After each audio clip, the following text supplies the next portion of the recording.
Hey there guys, and welcome back to Pokemon Platinum. In the last episode, we fought off Team Galactic at 2 of the 3 lakes, and we changed Rotom into his refrigerator form, and now we're going through Mount Coronet up to Snowpoint City. It's gonna be one hell of a trip, I imagine. So we were here before, but we couldn't do anything because we didn't have strength yet. But now we do, so now we can progress. And it's a Zubat. An incredibly underleveled Zubat. So why would I even want to catch this at this point? I don't. So I will move on. Alright, come on, Torterra, push that boulder aside. It's like a 10-foot turtle. Of course, it's going to be able to push that boulder. Alright, what would be waiting for me behind all these rocks? One part of me says it's something worthwhile, the other part of me says it's either something horrible or either absolutely nothing. Okay, it is something, but what? It's one thing I like about what they did in X and Y. They put all the TMs in little yellow Pokeballs instead of red ones, so you always know, oh, that's a TM, I have to go and get that. And it is I guess that could be worse. I mean, it could have also been like an ether or something else like that. Let's see, where... Oh yeah, Max Repel. That might be a good idea to use in here, because there's honestly no wild Pokemon in here that interest me in the slightest. Oh, going down. Alright then. Ah, fuck.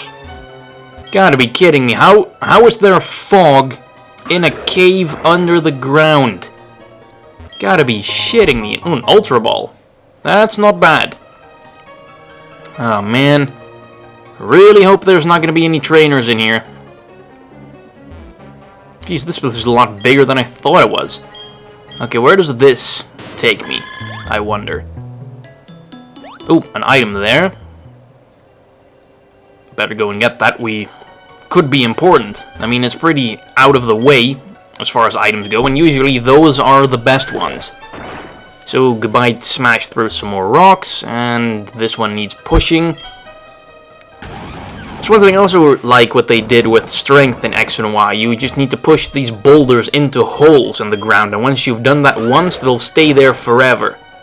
That is genius. Soft sand. Well, I guess that could also be worse. I mean, Torterra and Gabite can both make use of that, I suppose. Wait, they already have... He had the Dragon Claw. What did Torterra have? Miracle Seed. Nah. I guess having a harder hitting Wood Hammer would be more helpful. Even if the recoil will kill me even faster. And what do we have? Ooh, another item. Better. Oh, nice. Revive. Well, again, that could be worse. Crap. Now we're gonna get it. Ooh, another item down there. This place is just items freaking galore. I'm half expecting like a TM or something to be in this place. Alright, what do we get? Machoke. Oh, at least they've started to level up already. They figured because, oh, you can't reach this area without having beaten the gym number 6, so of course we're gonna make the wild Pokemon a little higher leveled. Beats freaking level 15 Zubats. So we'll put Staraptor up front, because Staraptor has Intimidate, and if I recall correctly, if you put a Pokemon with Intimidate at the front of your party, it will kind of keep wild Pokemon away. Ooh, a Nosepass. I guess that would be a pretty decent Pokemon. I've never actually bothered to use Nosepass in-game, because it was freaking impossible to get a hold of in Ruby and Sapphire. And honestly, in this game, well, I guess I could have used it, but there were other Pokemon I wanted to use.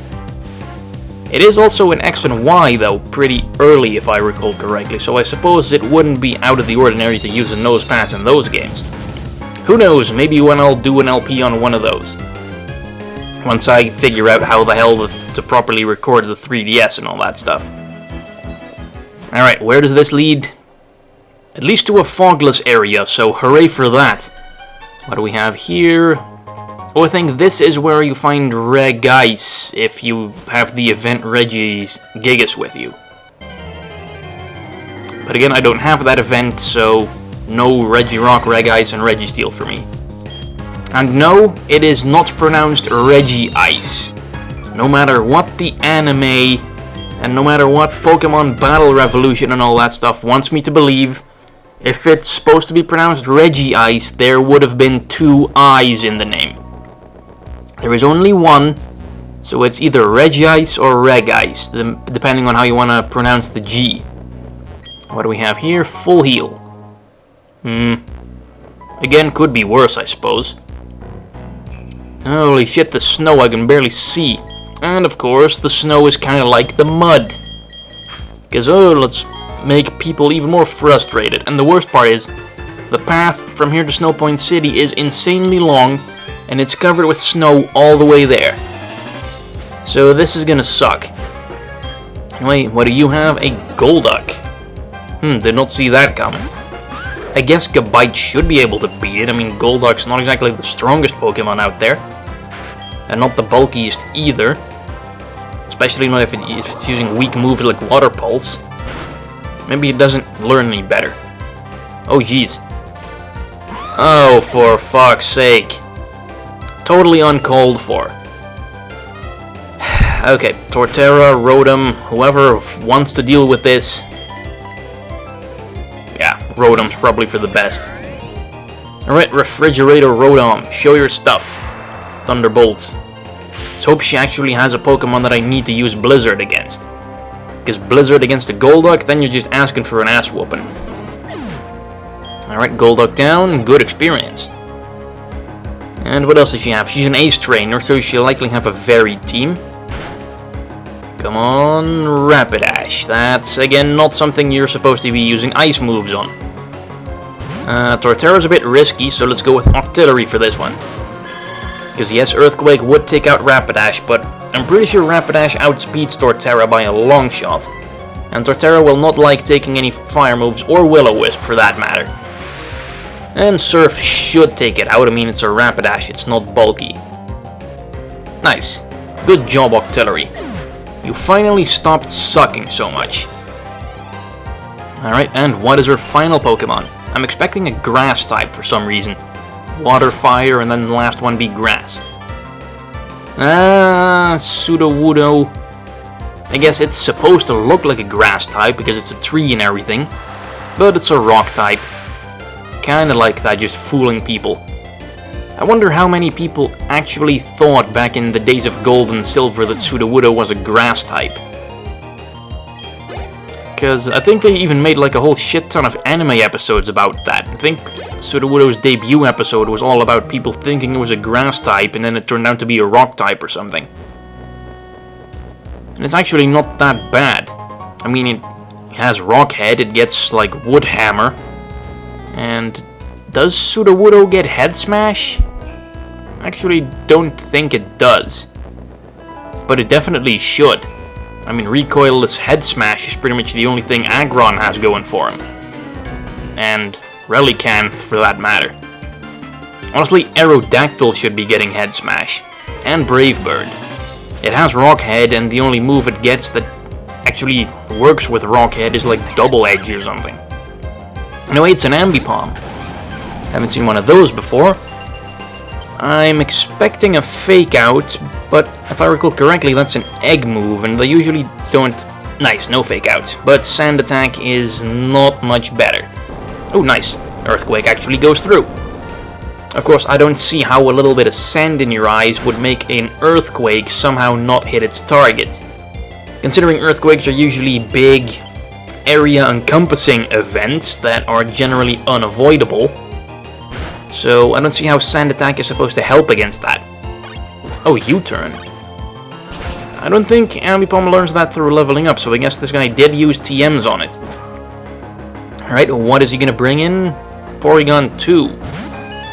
Alright. Guess I can take that. Trace Overgrow, yeah, that's not gonna do anything for it. Porygon 2 does not get a lot of grass moves. Does it get Grass Knot? I think I actually tried to use the Grass Knot TM on it and I'm pretty sure it didn't work. It might get Energy Ball, but that might be the only grass move it has access to. Anyway, Staraptor. go close combat on this guy. Signal beam, yeah, I resist that. Unless he confuses me, I'm not gonna... Oh jeez, oh of course it's a critical hit. And the hail. This entire route will be having hail that will damage all your Pokemon unless they're ice type or have one of the few abilities that make them immune to weather. Although I don't think those abilities were actually introduced until Generation 5, like Magic Guard and... Actually no, I'm pretty sure Magic Guard was... No, I'm not entirely sure about that. Like Magic Guard and Overcoat. Overcoat is definitely Generation 5. Magic Guard, I'm not entirely sure. And back out comes Ambipom, who's looking pretty bad shape. Ooh, thank goodness that misses. That might have been able to defeat Staraptor. Depends on if that Ambipom has Technician or whatever the hell its other ability is. I think it's Pickup, actually. Because no one ever uses an Ambipom that doesn't have Technician, so I have no clue what its other ability is. But whatever, trainer's beaten. And... oh look, patch of grass. Wonder what Pokemon we're gonna find here. Snover. Yep, this is pretty much the only route in the game where you can find Ice-type Pokemon. I don't know why, but for some reason they never seem to make Ice-types accessible early in the game. They're always like after the 6th or 7th gym or something. I don't know why. I mean, Ice types are really not all that good. Their only resistance is ice. They have a shit ton of weaknesses. Common weaknesses on top of that. Sure, offensively they're not that bad, but I wouldn't say... I'd say the horrible defense definitely kind of counterbalances that, and a Tropius. Torterra doesn't actually have anything that can hit it that hard. It resists Wood Hammer. It doubly resists it, I think. Grass resists it, and Flying resists Grass. And Earthquake, it's immune to it, so Torterra is not the right call for this one. Rotom, however, is. Because Tropius is that's like a 4 times weakness to ice. So that Blizzard is going to destroy it. Come on, Rotom. Take a little bit of hail damage, and luckily the hail makes Blizzard 100% accurate. Whereas without the hail, it's at a paltry 70%, which is horrible. Although that is also, I think, the same level of accuracy that Focus Blast has, and people use that on occasion. I guess with Focus Blast, though, people use it because really there's no weaker alternative. Like most Pokemon that can learn Blizzard can also learn Ice Beam, which is not that much weaker, but it's so much more reliable when it comes to accuracy. With Focus Blast, really the only weaker special fighting move there is Aura Sphere. And that's, only like a dozen Pokemon can even learn that, whereas Focus Blast is a lot more widespread. So really the stuff like Alakazam and Gengar uses Focus Blast because really there's no other option. Anyway, Sneasel. Yeah, that's not gonna take that Earthquake very well, or the Wood Hammer for that matter. Probably a one-hit KO. Yeah, Sneasel's not bulky at all. And pretty sure that recoil just knocked me into Overgrow range, so whatever else he has is gonna get wrecked. Or he doesn't have anything else. Works for me. Alright, moving on. Oh look, it's a house. Snowman Lodge, a warm bed and little else. Exactly. Honestly, that's all we need. Take some shelter from the horrible, horrible weather. Which, if I recall correctly, is kind of like the weather that people are having in the US right about now. Anyway, talk to that guy, he'll heal your Pokemon, and then we'll continue this dreadful journey in the next episode of Pokemon Platinum. So thanks for watching, see you guys later, bye bye.